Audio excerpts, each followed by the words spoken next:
I guess when you get the chance to let that one sit and digest, you look at the last 30 minutes of El Paso. What are the takeaways, having watched it back probably and seen some of what you changed, what worked, what didn't from the entirety, and then the last 30 as well? No, I think the game plan was, the boys understood it, and I just think that it was a little bit of a lack of naivety, which I've told the boys in the way we conceded the goals. That's just it about that, and I think it shows character, resilience, and a togetherness in the group to come back from being 4-1 down, because you could have easily been a game that could have gone maybe 5-6-1, but you could sense it, and the calmness that everybody had, all of us, the staff on the bench, players, they played with a purpose, understanding that they could change it, and they did. That is a point that could be valuable for us, and which could be the difference between hosting a home playoff or away playoff. But on the other hand, to score 4 goals away speaks a volume of this character, but conceding 4 was a little bit too naive. And then with set pieces in particular, that's something that seemed to be a bit tricky in the El Paso game. What do you do early in the season to work on set pieces? Obviously, you want to get all the open play stuff dialed in, but set pieces and orchestrating that stuff and being organized in defensive moments like that, how do you do better at that? Well, staying focused and concentrated. Prideful in those moments. So obviously, the news from USL today about the introduction of promotion and relegation down the line. Obviously, the new Division 1 league on the way as well. What are your thoughts on those changes? I think it's amazing. I think it's aligned with the rest of the global soccer world, and I think it will just make it more interesting. The fact also it brings if people will like it, more pressure, which is always good, and I think that's what football is about, because not only are you fighting or just waiting there, until the last moment I can get into the playoff, but now you have to fight to get in there, otherwise you're out. And I think it's an added welcome pressure. That's the way I will view it, because sometimes what is the pressure? When you know that this year, if it goes bad, next year you're still in the same division, right? There's no repercussion of that, but now there's full repercussion of it. So that, I think, for the fans, I think is brilliant, because also for them it will mean a lot more, and the support will be also a lot more different, rather than just waiting for playoffs to show up, right? So it's important that help from the fans, but as well as for the football players, because now is an added pressure for them to perform as well. And that's the difference between when you play in Europe in other leagues than you play in North America, because that's not an added pressure, because you know that next year it's an opportunity. But now that opportunity may be gone, and then you're in the second division. So it's brilliant. It's wonderful. Great news. Do you think it creates any pressure on MLS? You'd be having some experience to the news that came out today. I don't know about that. I think it's just important just to focus on your own division. I think for me that's the most important thing. MLS has have a track record, wonderful, 30 years in the making. Started in '94 and still ongoing, and more you see in the soccer, it will come around this side of the world, right? In North America, I think North America has a possibility to become a great global soccer place to be. So I don't think we should look at it in that thoughts of what MLS is doing. I think MLS is MLS, USL is USL, and I think it's very important that people just focus on their work. Obviously, we saw Mo score that 86th minute equalizer, but to me the big moment was Mo went right to you after he scored the goal. What's your relationship like with Mo, and how was that moment for you? No, my relationship with the old players are great. For me, it's not me being a coach, but it's also being a mentor, being a father figure, an uncle, a brother, sister, whatever they need me to be. That was a moment of togetherness. So, I think he has a great potential. And being a left-footed centre-back, which is very rare in modern-day football, I think he have the qualities to even play higher up. We're just seeing a little taste of it, and I think he's getting better and better every day, and he relishes being in those moments. We saw 2 different score lines. Obviously, the first game ending 1-0, and then the next game 4-all. How can your team find the perfect balance to keep that dynamic attack going, but at the same time being able to defend very well? Well, I think, again, if you look at the first game, we didn't give away much, but we gave one crucial mistake, and goals changes game. In the second game, we didn't give away much, but we give away set plays. So finding the balance will be all right. what are we not? What can we do better in those areas that we've been conceding? So that means for me, we're not going to change who we are. We're still going to be an attacking, dominant team that want to be on the front foot. So again, I think it comes with the process. You know, it's just the second game. You know, so we still got 28 more games to go. So for us, everything is keep trusting the process, keep building, and once it click, you will see a whole different other team. With Emmy coming off the bench in that last game, how happy are you with his recovery from injury, and how close is he to being able to maybe start? Well, he came in fantastically, to be fair to him. He was on point. He was very concentrated. You could even sense it when he was sitting on the bench, because the bench was a little bit further than from the game is. So he picked his stool and put it right across the board where he could sit and watch. And that tells me somebody that is very hungry, somebody that wants to help the team. And I think he did that when he came in.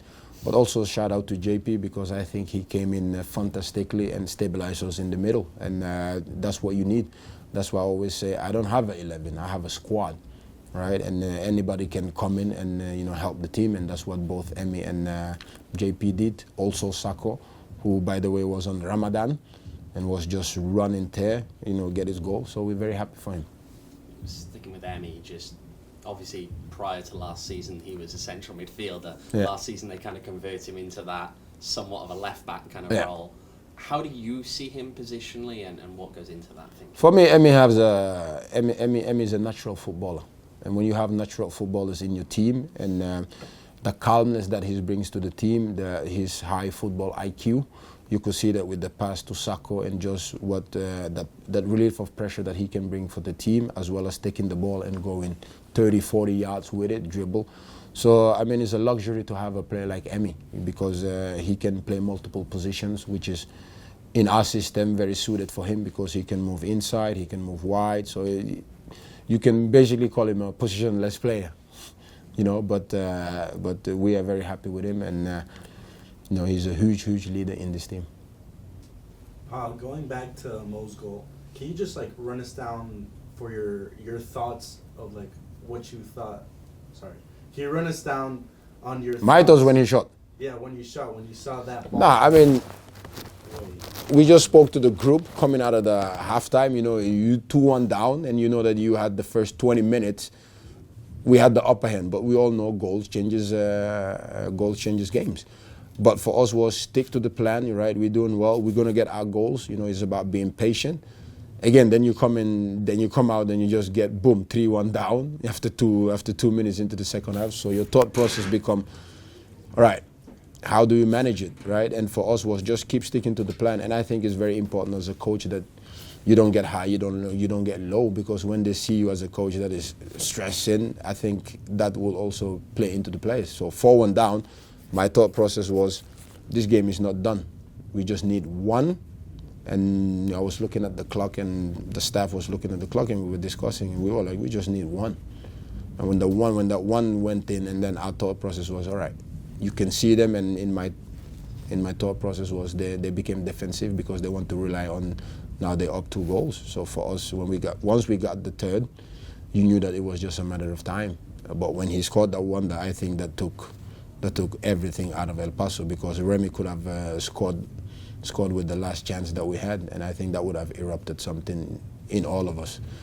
So, but when he scored that goal, it's a funny video of Daniel and Vic. All of a sudden, they were like chasing all around, they're running in circle. I think they were very close to running into the border of Mexico.